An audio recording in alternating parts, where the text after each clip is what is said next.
దేవుని నామమున స్తోత్రములు. మీకు అందరికీ నా హృదయపూర్వకమైన వందనములండి. Praise the lord. దేవుడు ఈ దినాన మనకిచ్చిన వాగ్దానం చదువుకుందాం. యెషయా గ్రంథం 45వ వచనం 2వ వచనం. నేను మీకు ముందుగా పోవచ్చు, మెట్టగానున్న స్థలములను సరాలము చేసేదెను. ప్రభువు మనతో మాట్లాడుతున్నారు. మెట్టగా ఉన్న స్థలములను సరాలము చేసేదెను.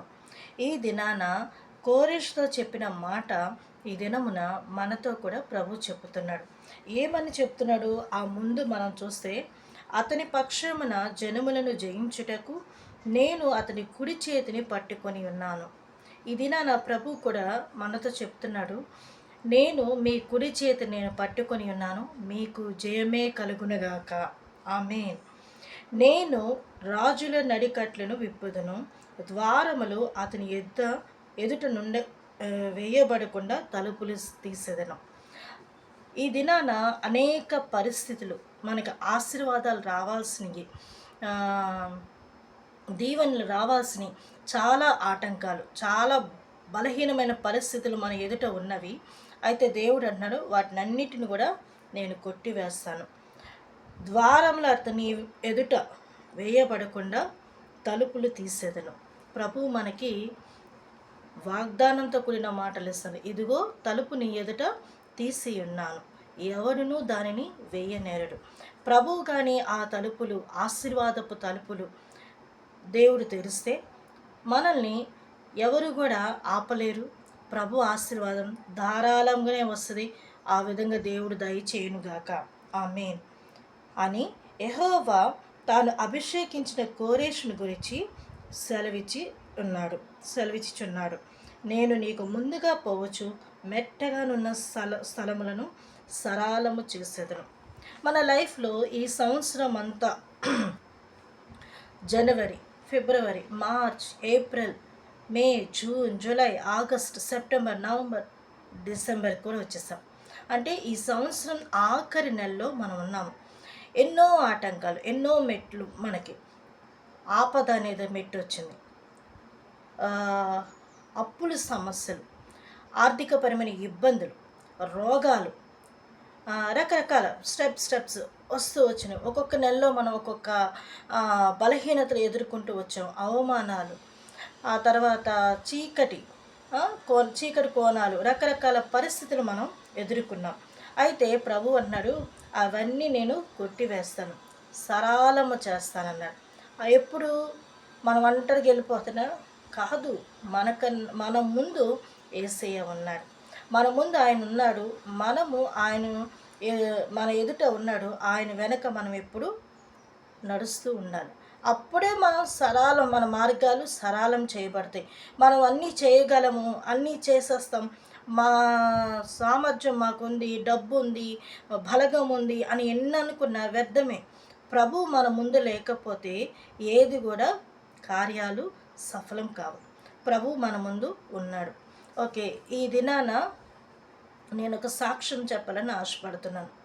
ఈ వారం రోజులు నేను వీడియో కూడా చేయలేకపోయాను.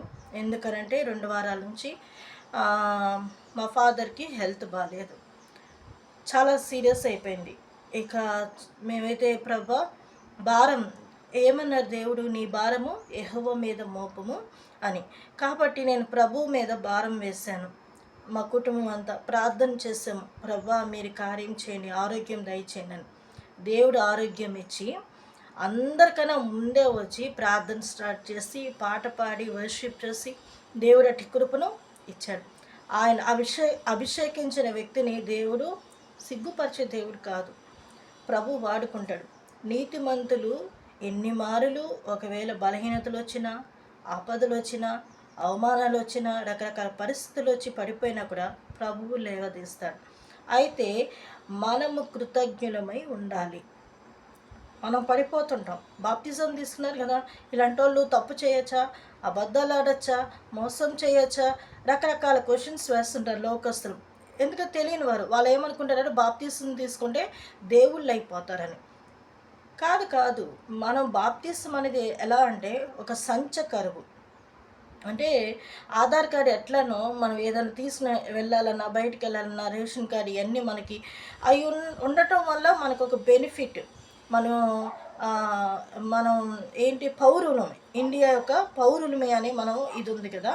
అలాగే పరలోక రాజ్యానికి వెళ్ళటానికి దేవుడు మనకు ఒక సర్టిఫికేట్ అన్నట్లు ఒక బాప్తిస్మ్ అనేది దేవుడు మనకి ఇచ్చాడు. ఆ బాప్తిజం ఊరికనే రాదు, మారు మనసు పొంది బాప్తిజాలు తీసుకోవాలి. అప్పుడే మనం నిత్యరాజ్యానికి కూడా మనం సిద్ధపడతాము. అయితే ఆ నిత్యరాజ్యం ఊరికనే వస్తుందా? రాదు కదా.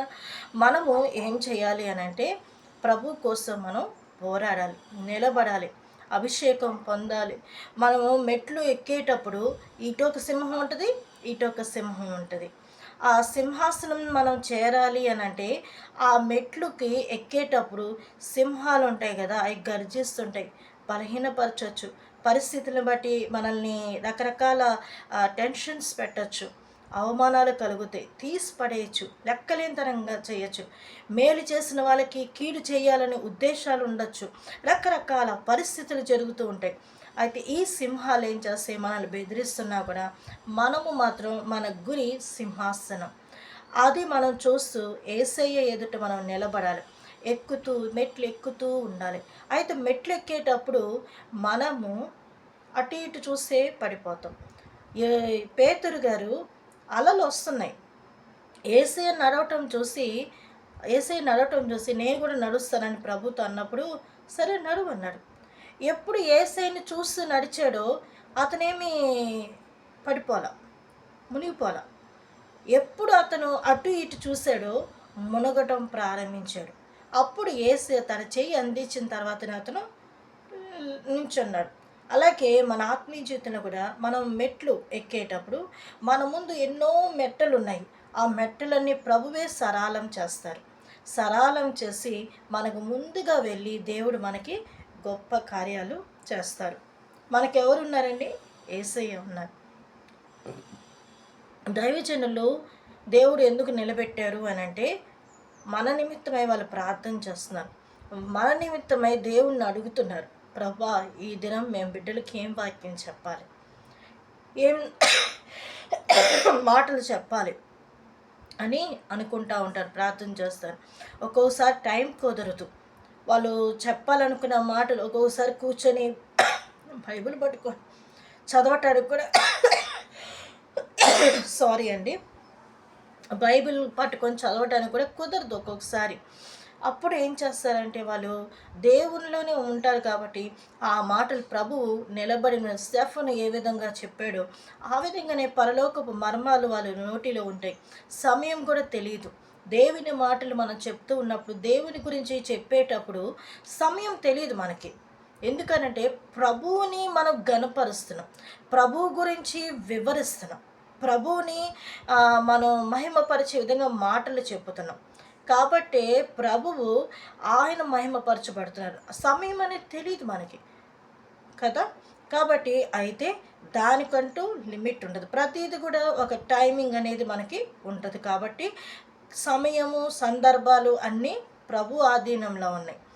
అయితే అలాగని ఇప్పుడు భోజనం ఉన్నాం, అన్నం ఉంది కదా అని తినేసామనుకోండి, మన పొట్ట ఎంత అది నింపుకుంటుందో అంతవరకే సరిపోతుంది.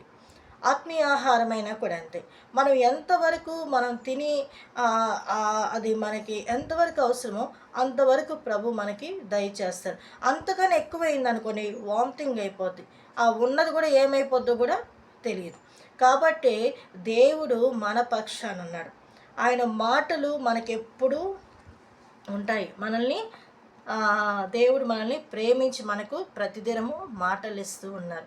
ఈ సంవత్సరం అంతా మనం చూస్తే ఎన్నో మెట్టులు, అమ్మో చాలా కష్టాలు మనం అనుభవించాం. అనుక్షణము అనుఘడియ అసలు మనం చాలా శ్రమలు అనుభవిస్తూ ముందుకు సాగాం. ప్రభు అంటున్నాడు, నేను నీకున్నాను బిడ్డ. ఇప్పుడున్న మెట్టులు ఉంటాయి, ఉండకుండా ఏముండవు. కొత్త సంవత్సరం వస్తే మనకేదో ఒక న్యూ లైఫ్ వచ్చేసింది, న్యూ క్రియేషన్ అంతా జరిగిపోతుంది అనుకోవద్దు, అలాగే ఉంటాయి. అయితే మన ముందు ప్రభు ఉంటాడు, అవన్నీ ఉన్నా కూడా వాటిని సరిచేసేది మన యేసయ్య. ఆయన సరిచేస్తాడు, మార్గం మనకి చూపిస్తూ నడిపిస్తాడు. అందుకే మనం యేసయ్యని చూస్తూ ముందుకు సాగుతాం. అసలు మా ఫాదర్ విషయంలో కూడా ప్రభువు దైవ సేవకులకి ఎంతో మంచి మనసునిచ్చారు. ప్రతి ఒక్కరు కూడా ప్రార్థన చేశారు. వారి నిమిత్తమై వందనములు. ఎంతో మేము కృతజ్ఞులమై ఉన్నాము. ప్రభువు చేసిన ఆ మేలుని తలంచుకున్నప్పుడు ఏమిచ్చి రుణం తీర్చుకోవాలి యేసయ్య అని అనిపిస్తుంది.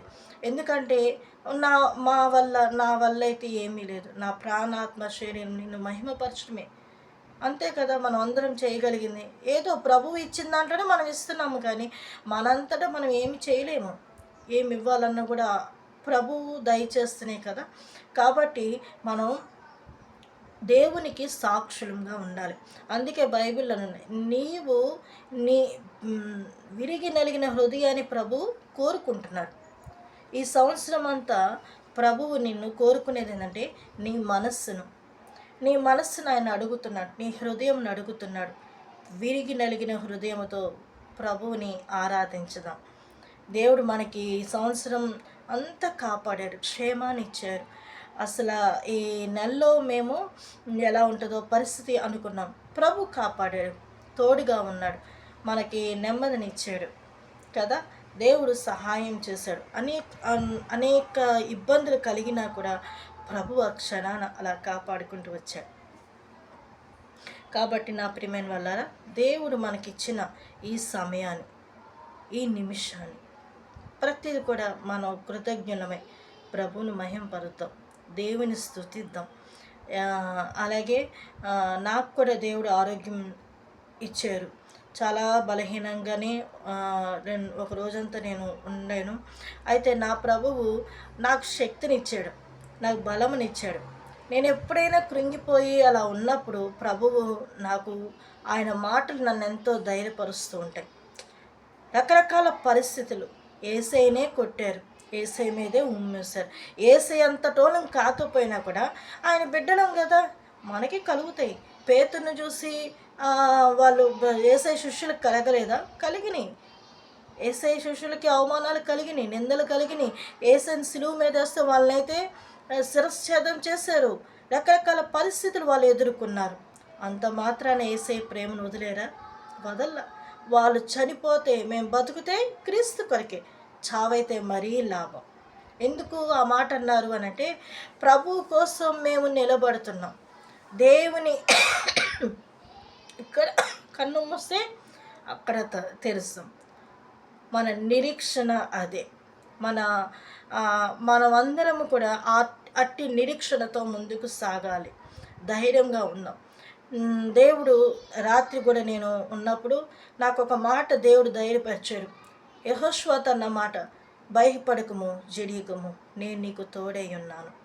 ప్రభువు నాతో ఆ మాట అన్నప్పుడు, ప్రభు మీరు తోడుగున్నారు కాబట్టే కాపాడబడుతున్నాం. లేకపోతే ఏమయ్యేది? ఏమవుతాం? ఎర్త్క్వేక్ వచ్చిందంట ఇండియాలో, తెలంగాణలో, ఆంధ్రాలో. కానీ మన ఇక్కడ ప్రార్థనలు ఉండటం వల్ల ఎవ్వరికి ఏమీ జరగలేదు. సేవకులు ఎప్పుడు ప్రార్థన చేస్తున్నారు, విశ్వాసులు ఎప్పుడు ప్రార్థన చేస్తున్నారు. ఇక్కడ ఎప్పుడు ప్రార్థనలు ఉండటం వల్లే పాపం ఒకవేళ అదొక సైడ్ అదేదో ఎటో పోతుంది. కానీ ప్రార్థనలో మనం లైవ్ చూస్తున్నాం, ఎవరో ఒకరు సేవకులు ప్రార్థన చేస్తున్నారు, విశ్వాసులు జూమ్లో ఉన్నారు. మనం ఎక్కడ చూసినా వాక్యాలు చూస్తున్నాం. నిజంగా మనం చూసి ఆ వాక్యాలు వాళ్ళు చెప్తారు వీళ్ళు చెప్తారు అంటున్నాం, కానీ ప్రభువుని మహింపరుస్తున్నారు కదా, అందుకు సంతోషించాలి మనం. దేవుని నామం ఉచ్చరించబడుతుంది, ఏదో ఒక రూపంలో ప్రభు ఘనపరచబడుతున్నారు. వాళ్ళకి కాదు ఘనత, ఏ మినిస్ట్రీకి ఘనత కాదు. మనం ఎవరిని మహింపరుస్తున్నామండి? సంఘాన్ని బట్టి, లేకపోతే పాస్టర్ని బట్టి, లేకపోతే విశ్వాసం బట్టి కాదు కాదు కాదు. మనం ఏది చేసినా ప్రభువుని మహిమపరుస్తున్నాం, ప్రభువుని ఘనపరుస్తున్నాం.